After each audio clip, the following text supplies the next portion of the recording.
what I'm talking about is freedom. Freedom for all Inhumans.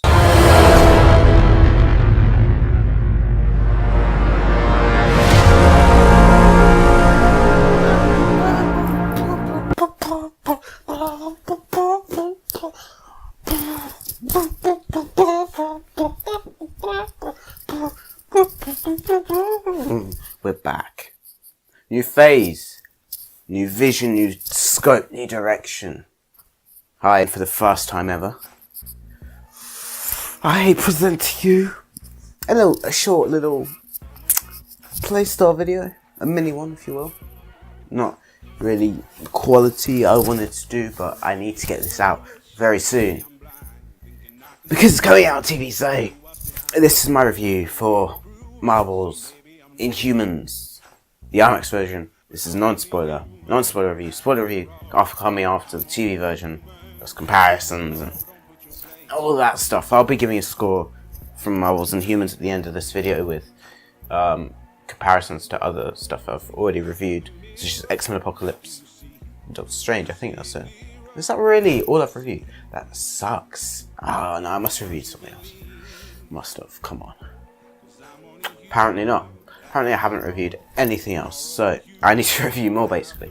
But that's what Playsta's for. You know, regular content, high quality, and on demand. I'll get into what Playstar brings in a few minutes. Now, I need to talk about Marvel's Inhumans. It's a new TV show coming on IMAX on the 29th, which is on Friday, this Friday, on ABC. That's when it's coming on ABC. Did you see it in IMAX? Any of you? Because if you did, comment below, and I want to hear what you thought about that. Right, now I'm going to give my review. It might be good, it might be bad, I don't know. Let's get right into the review. Are we supposed to follow our king and remain as silent as he is? You're talking about betraying your brother. You're talking about treason. What I'm talking about is freedom. Freedom for all Inhumans.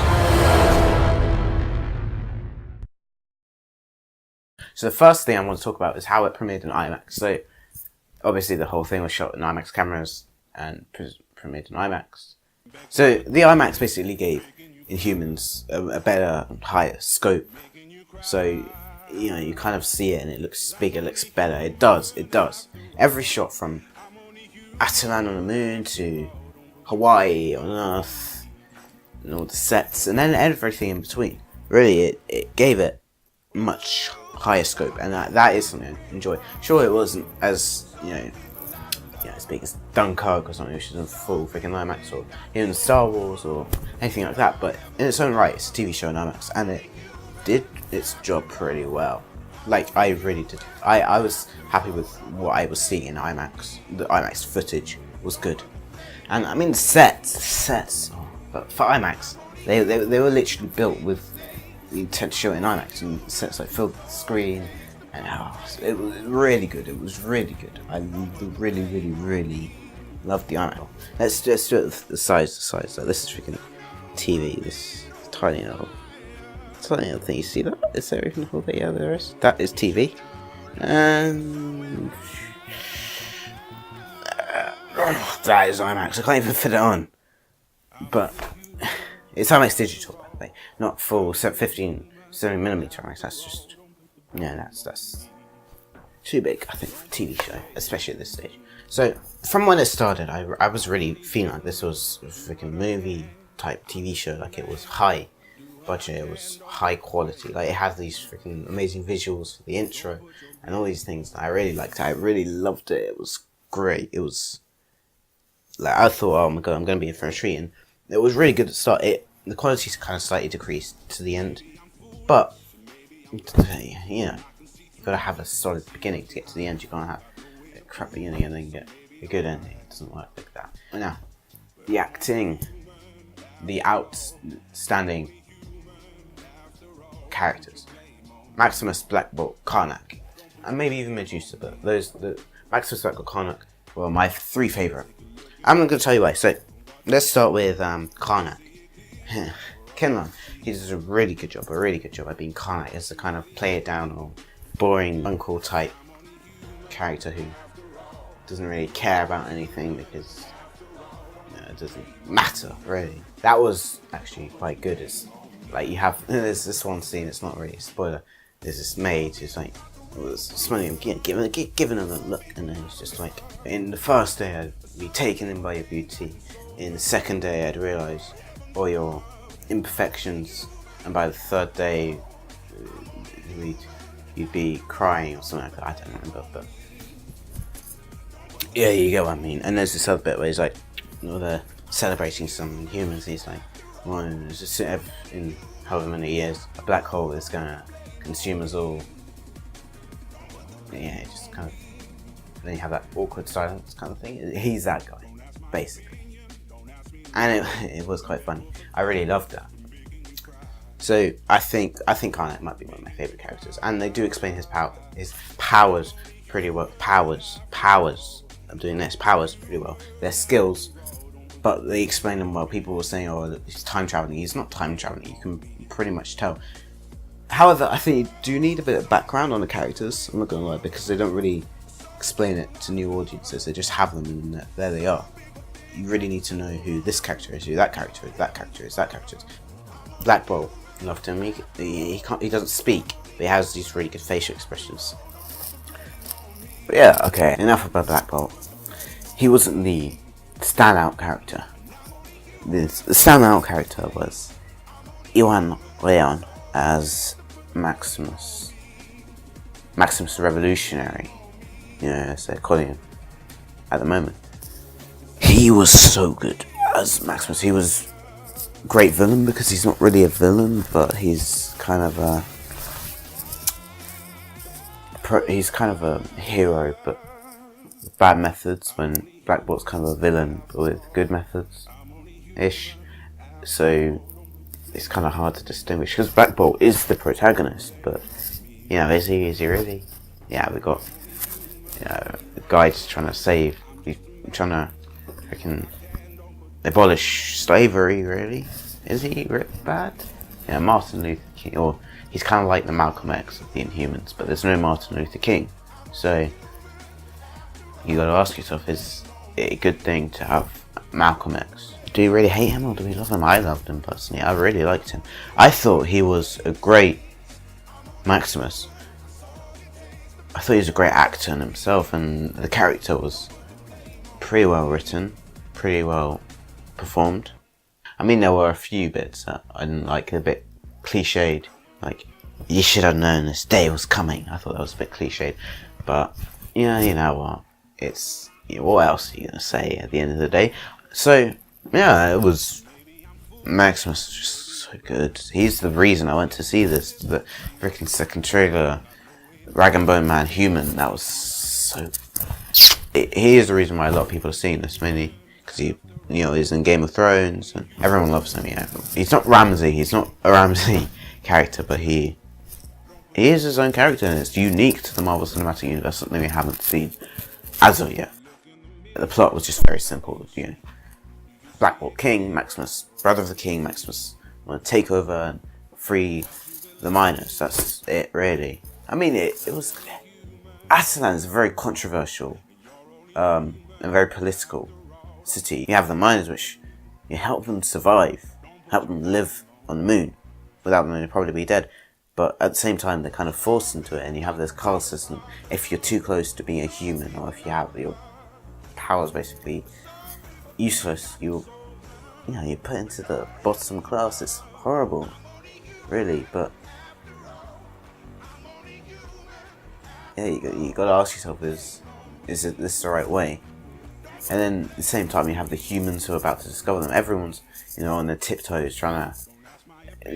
They don't know what to do, really, and they're being forced into the corner with a billion situations, and you've got to resolve them all at once. But how do you do it? That's really what the show was doing, what it was aiming at. Now the sets were outstanding. I already talked about them. They were built perfectly for the IMAX cameras, and I liked the clean sci-fi effects type thing. I liked it. Some people didn't. You don't. There you go. You like it or you don't, but you don't hate the entire show because you don't like the colour of a wall. They kind of had the sense of a space station kind of thingy, but a small one. But with class, like they had this sci-fi, futuristic looking grand hall, but then at the same time you had a bit classic with all these statues of previous Inhuman kings, and then the dining room is all still the clean look, but then you have this old wooden table and like all these rugs on the wall and stuff, and it has character in it.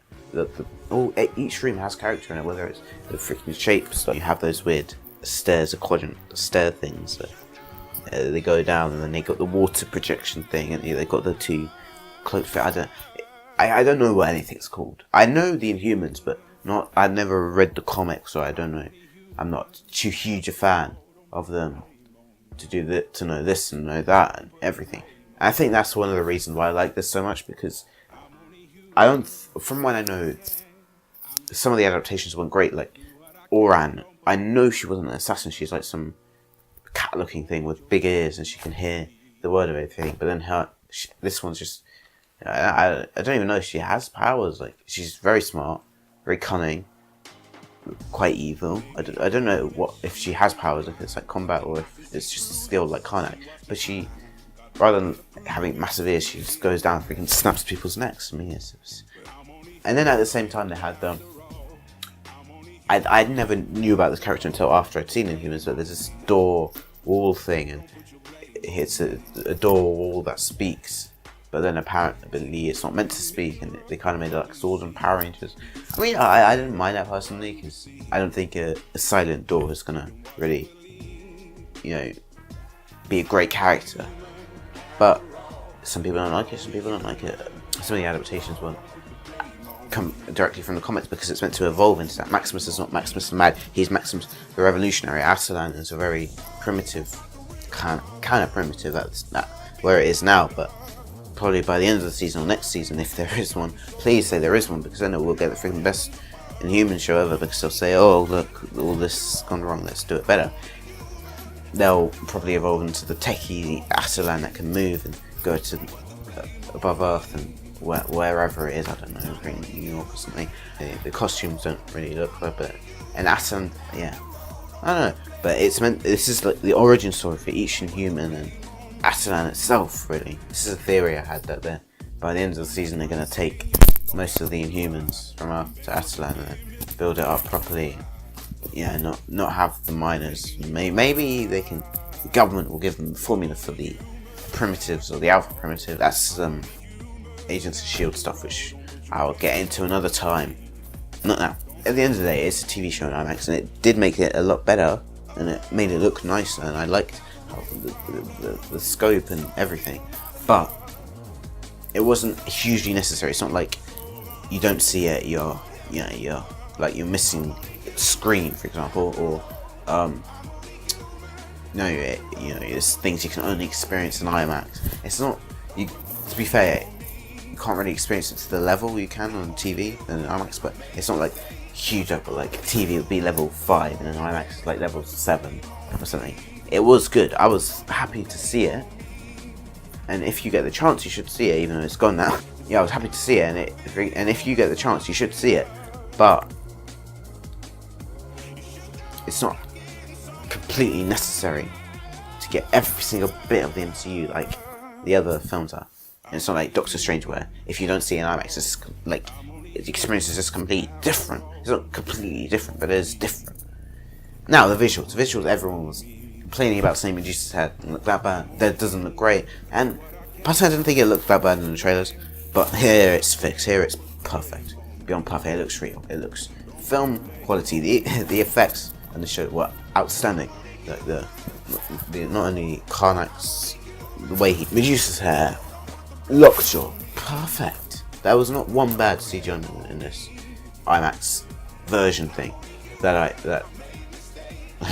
probably would have noticed it. So yeah, maybe they could have tried and CGI Triton a bit, but at the end of the day, it's fine. He's not in it that much, so it doesn't really matter.